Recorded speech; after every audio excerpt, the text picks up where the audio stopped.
इस सेशन में हम बात करने वाले हैं कंप्यूटर के मुख्य विशेषताएं अर्थात फीचर्स के बारे में।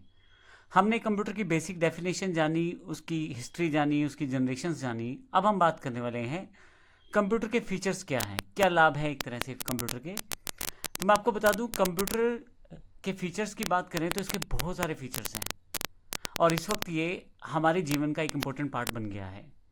हर व्यक्ति अपने हिसाब से कंप्यूटर का प्रयोग करता है। एक आर्टिस्ट अपने हिसाब से प्रयोग करता है, एक डॉक्टर अपने हिसाब से प्रयोग करता है, एक बैंकिंग कर्मचारी अपने हिसाब से प्रयोग करता है। लेकिन इसके बहुत सारे फीचर हैं जिनके कारण इसका प्रयोग किया जाता है। तो आइए जानते हैं कौन से फीचर हैं जिसकी वजह से इसका प्रयोग किया जाता है। मैं अगर सबसे पहले बात करूं तो सबसे पहला और इम्पोर्टेंट फीचर कंप्यूटर का उसकी स्पीड का होना है। जैसे मैंने पहले भी बताया था कि 5वीं जनरेशन आते आते VLSI या अल्ट्रा VLSI चिप्स प्रयोग हो चुकी हैं। तो ऐसी ऐसी कैलकुलेशंस जो पहले करने में घंटों दिनों लग जाते थे, अब वो कुछ सेकंड्स, इवन सेकंड्स के भी नैनो सेकंड्स, काफ़ी सारे हिस्सों में आप उसे कर सकते हैं। और कंप्यूटर की स्पीड इतनी फास्ट हो चुकी है कि मिली सेकेंड्स, माइक्रो सेकेंड्स या नैनो सेकेंड्स तक आप जाकर उसकी स्पीड को मेज़र कर सकते हैं। अर्थात आपकी जो कैलकुलेशन है इतनी फास्ट हो जाती हैं कि आपको पता भी नहीं लगता। इसके अतिरिक्त अगर एक्यूरेसी की बात करें तो कंप्यूटर सबसे बेस्ट रहता है एक्यूरेसी में। आप किसी भी काम को हज़ारों बार करवा लें उससे, वो हर बार उसी एक्यूरेसी के साथ आपको करके देने वाला है।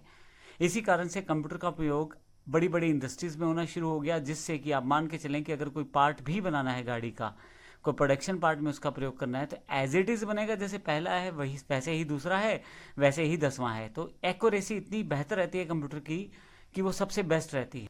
ह्यूमन बीइंग या व्यक्ति या जब हम लोग कार्य करते हैं तो हमारी गलती से कुछ गलत हो जाए तो हो जाए, कंप्यूटर कुछ भी गलत नहीं करता। कंप्यूटर वही रिजल्ट देता है जिस तरह के हम उसे इनपुट देने वाले हैं। हाँ, ये हो सकता है कि अगर हमारे दिए गए निर्देशों में कुछ कमी है तो हो सकता है कंप्यूटर उस तरह का रिजल्ट दे, परंतु अगर आपने कंप्यूटर में कुछ फीड कर दिया है तो हमेशा एक एक्यूरेसी के साथ ही आपको रिजल्ट मिलने वाला है। इसके अतिरिक्त मेमोरी एक इंपॉर्टेंट पार्ट है कंप्यूटर का। मेमोरी का प्रयोग कंप्यूटर में किसी भी डेटा को स्टोर करने के लिए किया जाता है। तो डेटा अलग अलग तरह से अवेलेबल है। वो पिक्चर के रूप में अवेलेबल है, यानी कि फ़ोटो के रूप में, किसी फाइल के रूप में, किसी प्रोग्राम के रूप में, किसी गेम के रूप में, आवाज़ के रूप में, वीडियो के रूप में। तो बहुत सारे तरीके हैं डेटा को स्टोर करने के। जबकि एक्चुअल में कंप्यूटर जो स्टोर करता है वो बाइनरी डिजिट्स यानी कि 10 फॉर्मेट में ही किसी जानकारी को स्टोर करेगा। आपके द्वारा दिया गया डेटा या आपके द्वारा स्टोर की गई पिक्चर, इन सबको 10 फॉर्मेट में ही स्टोर करेगा। लेकिन सबसे इंपॉर्टेंट बात है कि स्टोर करने की जो क्षमता है वो कंप्यूटर के पास है। वो कभी भी आप उस चीज़ को दोबारा देख सकते हैं। इसी कारण काफ़ी सारा डेटा स्टोर किया जाता है कंप्यूटर पे। तो जब आप उसको दोबारा चाहें, अपनी पिक्चर्स को दोबारा वहाँ से प्राप्त कर सकते हैं। जब तक आप उसे खुद डिलीट ना करें वो डेटा वहीं सेव रहेगा। डेटा को मापने के लिए मेगाबाइट्स, गीगाबाइट्स जैसी यूनिट्स रहती हैं, जिसकी जानकारी मैं आने वाले सेशन में दूंगा आपको। तो हार्ड डिस्क, पेन ड्राइव जो है, ये कुछ मेमोरी एग्जांपल्स हैं जहाँ पे आप स्टोर करके रख सकते हैं अपने डेटा को। ये बिल्कुल, अगर आप मोबाइल यूज़ करते हैं तो आपको आइडिया होगा, जब आप फ़ोटो खींचते हैं तो उसे मेमोरी कार्ड में स्टोर कर तो आप उसे मेमोरी कार्ड में स्टोर करके रख सकते हैं। तो इस तरह से कंप्यूटर में हार्ड डिस्क लगती है या पेन ड्राइव लग सकती है जहाँ आप अपने डेटा को स्टोर करके रख सकते हैं। कंप्यूटर की एक विशेषता वर्सटैलिटी भी है। मैं आपको बता दूं कि एक ही समय पे कंप्यूटर कई सारे कार्य कर सकता है। आप एज अ यूज़र जब कंप्यूटर पे कार्य करते हैं तो आप गाने भी सुन सकते हैं, साथ साथ टाइप भी कर सकते हैं। अगर आप चाहें तो कंप्यूटर में कुछ सर्चिंग भी लगा सकते हैं। आप चाहें तो साथ ही किसी सॉफ्टवेयर को डाउनलोडिंग भी लगा सकते हैं। आप देखेंगे कि सभी कार्य कंप्यूटर एक साथ करे जा रहा है और इसी कारण वर्सेटाइल मशीन कहा जाता है कंप्यूटर को, कि एक ही समय पे कई सारे कार्य कर सकता है। और ऐसा नहीं कि एक तरह के, अलग अलग तरह के कार्य भी कंप्यूटर को दे देते हैं। जैसे कि एग्जांपल, गाना चलाना वो अलग तरह का कार्य है, वीडियो चलाना अलग तरह का कार्य है, गाने सुनाना अलग तरह का कार्य है, और इसी तरह से आप वहाँ पे कुछ डाउनलोड कर रहे हैं तो अलग अलग तरह का कार्य है। तो कंप्यूटर की एक खास विशेषता है कि अलग अलग तरह के कार्यों को एक साथ एक ही समय पर कर सकता है।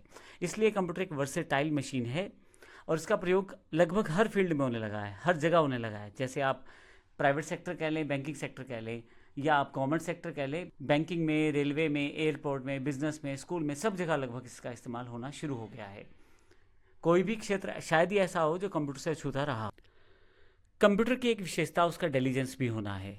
किसी भी कार्य को वो काफ़ी देर तक इकट्ठा कर सकता है, चाहे आप उस कार्य को घंटों करवा लें, दिनों तक करवा लें, कई बार, इवन लाखों बार करवा लें, उसको कोई प्रॉब्लम नहीं है। वो एक मशीन है, आप उसमें फीड कर दें, जो आपने काम फीड किया है वो उसी तरह से उसे करता रहेगा और कई घंटों तक बिना गलती पूरी स्पीड से यानी कि पूरी एक्यूरेसी के साथ सारे काम आपको करके दे देगा और वो थकेगा भी नहीं।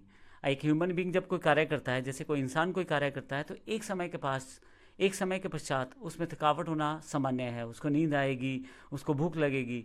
ये सब कार्य कंप्यूटर के साथ नहीं जुड़े हुए।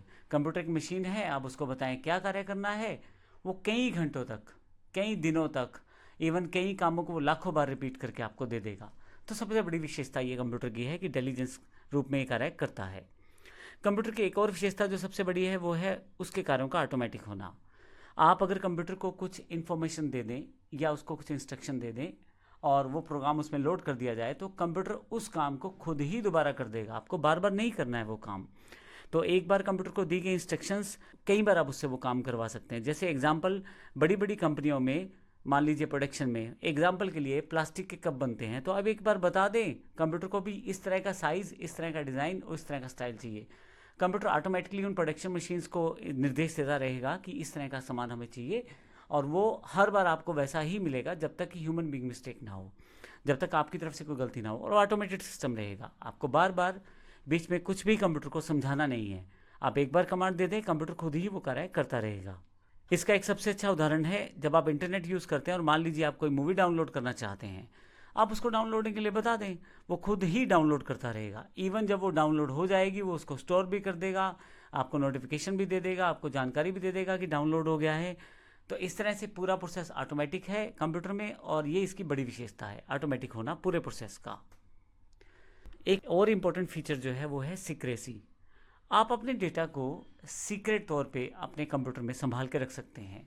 जैसे बड़ी बड़ी कंपनीज एग्जांपल के लिए एक्सेल शीट्स में डेटा को रखना चाहती हैं या वर्ड में रखना चाहती हैं या अपना कोई सॉफ्टवेयर बनवा के रखना चाहती हैं, तो बड़ी आसानी से वो रख सकती हैं। सिक्योरिटी बेस पे कंप्यूटर बड़ा सॉलिड है, आप बिना पासवर्ड जाने उस डेटा तक पहुंच नहीं सकते। और आज की डेट में एनक्रिप्शन टेक्नोलॉजीज आ गई हैं, आप बिना पासवर्ड के, बिना उसको एनक्रिप्ट किए देख ही नहीं सकते कि उस फाइल के अंदर क्या है। इसके लिए आपको सालों लग जाए उस फाइल को खोलने में और फिर भी वो फाइल ना खुले। इस तरह की जो सिक्योरिटी है कंप्यूटर सेकंड्स में जनरेट कर देता है। तो इस तरह से इस सेशन में हमने कंप्यूटर के फीचर्स जाने, जिसमें हमने देखा कि कंप्यूटर की बहुत सारी विशेषताएं हैं जिसके आधार पे इसका अलग अलग फील्ड्स में प्रयोग किया जाता है। आने वाले सेशन में हम देखेंगे कि कौन कौन सी फील्ड्स हैं जिसमें हम इसका प्रयोग कर सकते हैं और उसका इंपॉर्टेंस क्या रहता है उस पर्टिकुलर फील्ड में। धन्यवाद।